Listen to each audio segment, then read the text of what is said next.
Bajadi Gamarua Gadigal Eora.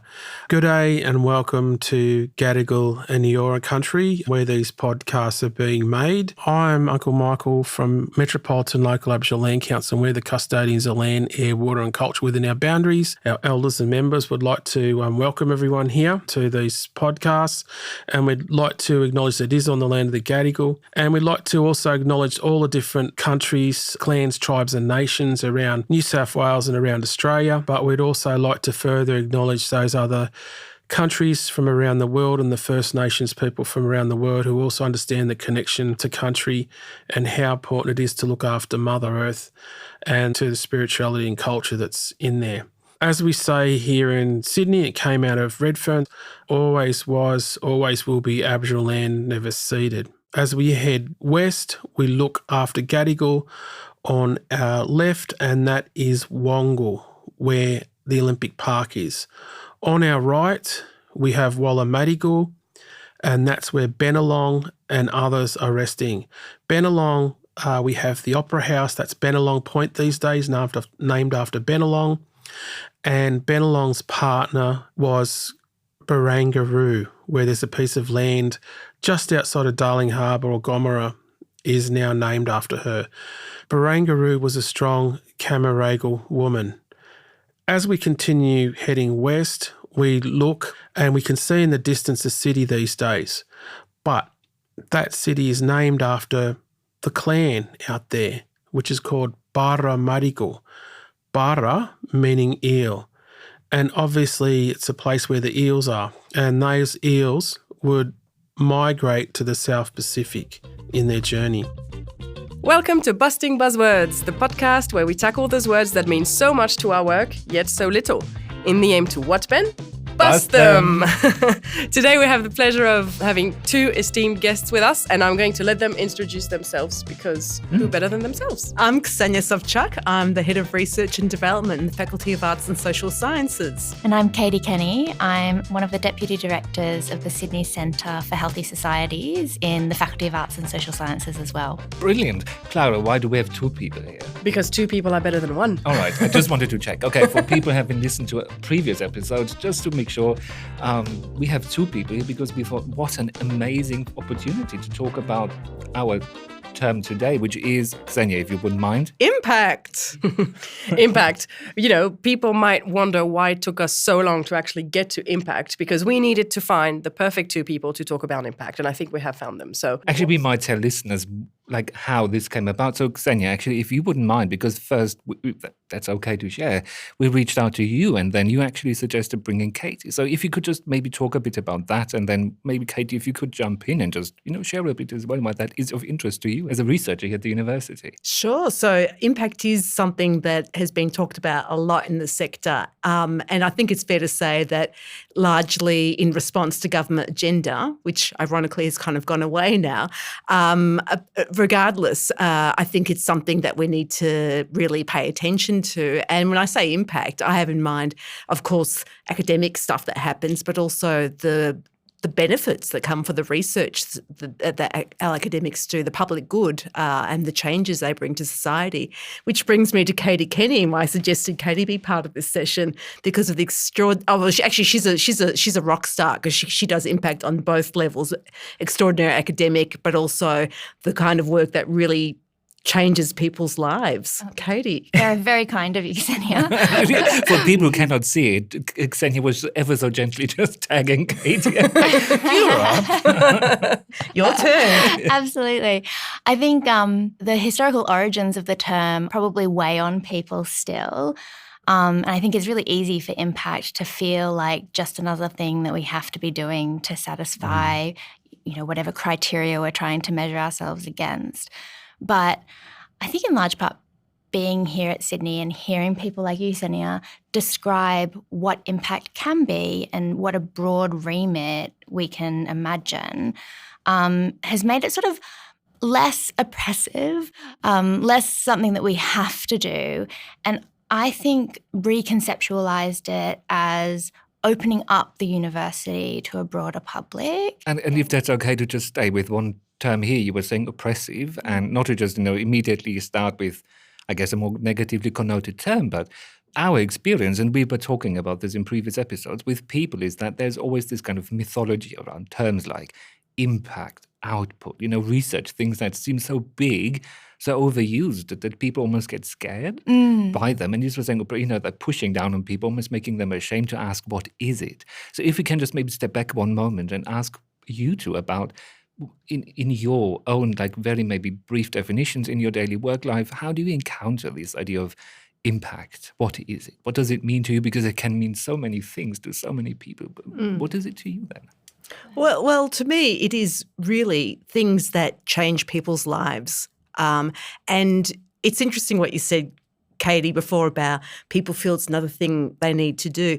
And in the same moment, unfortunately, I think the premium that university put on it, or indeed even the understanding of what it is and where it abounds, and really the amazing how the research that is conducted in universities is affecting people around, throughout the world, that just suddenly got forgotten about and overlooked. And we started doing case studies in FAS, and that's how I sort of started working with Katie, I suppose. Yeah. Yeah, I guess I can tell you a bit about my research and how that has contributed to how I see impact, if you like. So I work with a team in the Sydney Centre for Healthy Societies, and there's kind of quite a long-standing research program on people's experiences of cancer and the changing landscapes of cancer survivorship, therapeutic innovation, how this is playing out really on the ground in people's lives. So we use a range of methods, but we talk to people a lot. So we've done a lot of in-depth interviews.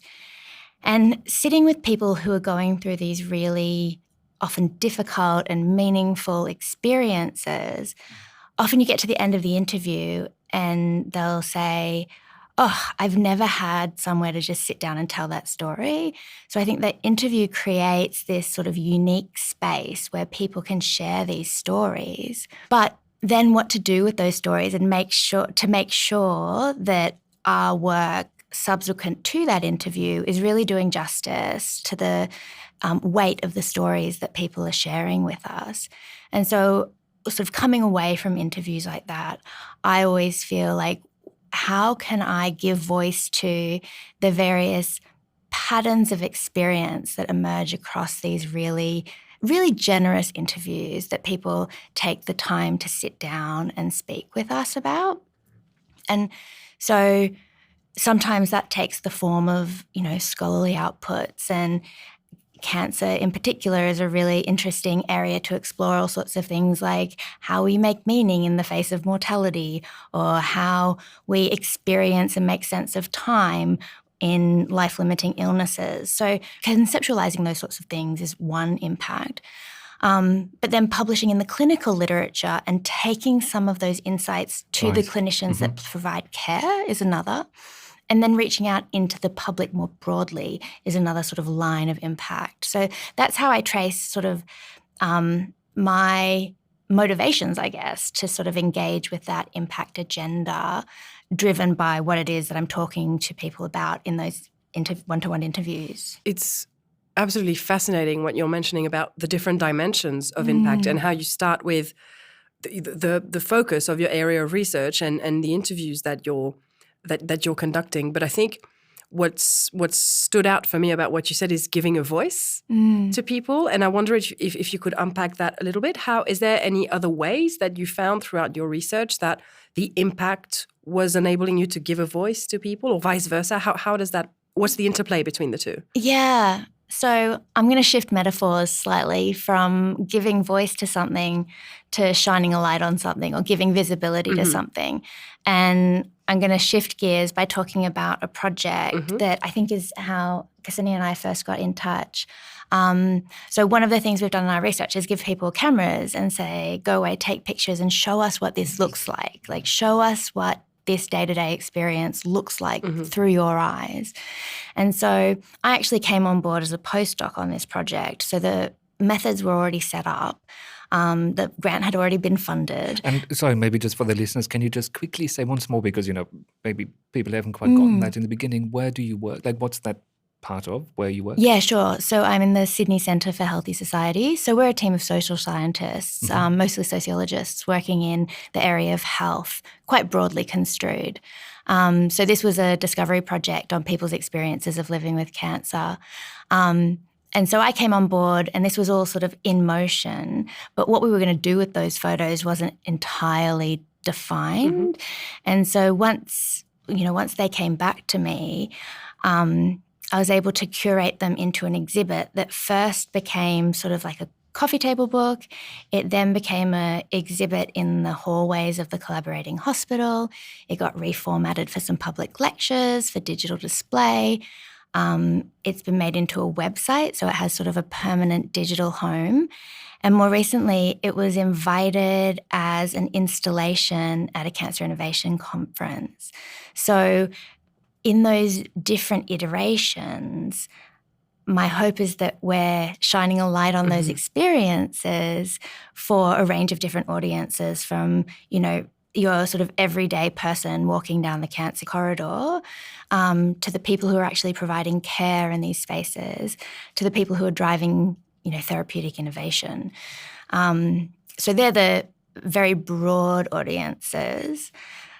I think there's a tricky question in there as well about how then do you quantify that, and how do you measure what that's actually done? And I think that's a really good point. And just because, when we started this podcast, we were talking to people about the reality of this university, the organization is that maybe at least once a year or more often, if you just started, you need to sit down with your supervisor, if you're an academic person here, academically employed person, and then you say, all right, what have I done? What have you created? And I loved how, Katie, you just were talking about translating what you have done for different voices, different audiences, because people's lives, everybody's life has been touched by cancer one way or another. I remember my uncle dying from intestinal cancer a couple of years ago, and it went for 6 months, and it was insanely how quick that went.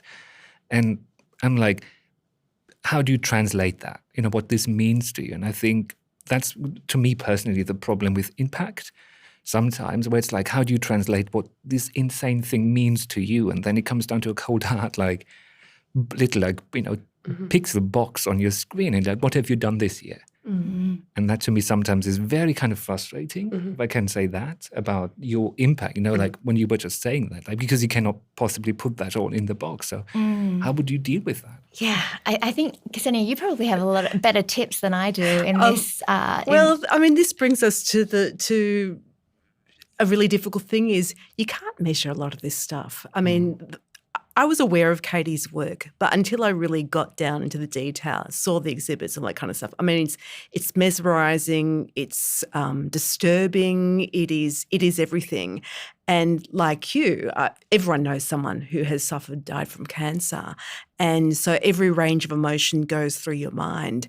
But when actually we were sitting down with the writer to construct the case study, and the writer who's asking some really pointed question, I just remember my stomach was churned up a lot of the time as you were talking through these things.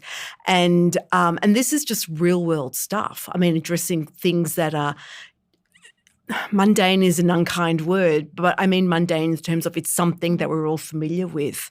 And in terms of measurement, that's the problem, is when people first started talking about impact, there was that notion of, economically, how has this changed the world? Or what has, can you quantify it? Can you economize it, whatever? Of course you can't a lot of the time. And there's nothing wrong with that. We shouldn't have to, a lot of the time. It is really, you can often, you could do something that has led to, I don't know, $100 million in savings or whatever because of something you built or whatever.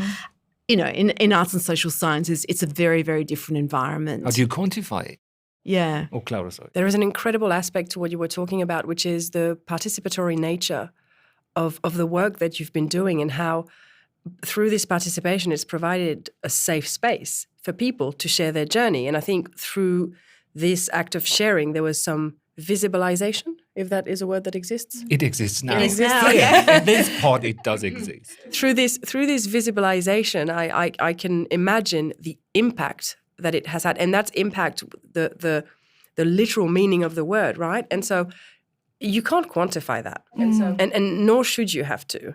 And this idea of safe space then provides, I don't know, I would say it would ignite a desire for other people to share their experiences. And there's this idea of community and belonging, and that's long-lasting impact.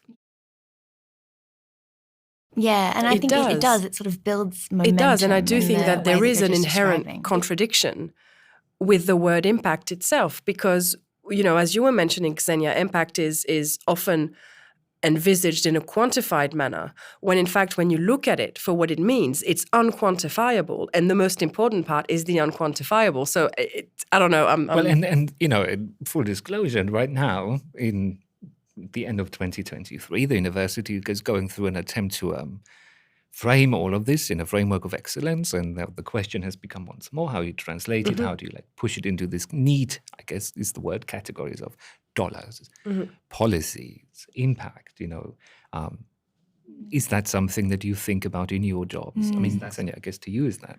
Well, I kind of do, because I'm professional staff where we have to, we do reporting and all that kind of stuff. Yes, I'm sure you're all very excited about that, listeners. I mean, that's the dull stuff. Let's be honest. The stuff is the stuff that's interesting, is the research that changes the world. And this is just one example. I wish I could do the clap emoji right now. Yeah, and it's the stuff that we should be very proud of and celebrating rather, and should be celebrated. Some universities do it quite well. We're sort of baby steps here, but I'm really hopeful that we can make it more apparent and clear to the world, and also to our other colleagues across the university. Is there anything that prompts to you? Getting back to that sort of metaphorical level, impact taken out of this context is, when something hits something else, and, like car impact, right, is a car crash. It's when movement stops in a way.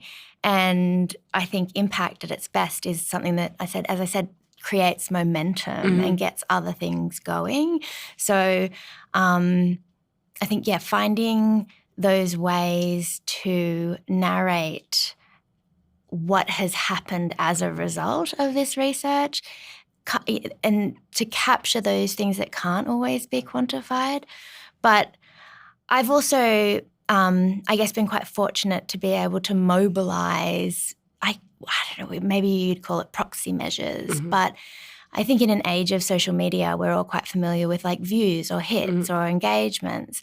And I think those sorts of numbers do give us something to hang a story on. Yeah. And so finding those moments of quantification that do the least violence to the intent and nature and sort of meaning of the impact you're trying to create, to build a narrative around. And I love how you frame it. It's moving away, I guess, from this idea of like the hit, as you were saying, like almost with a blunt trauma force impact. Like you leave a dent, you leave something, like, you need to show that you've left an impact, that you've left like traces or contours, that you were there.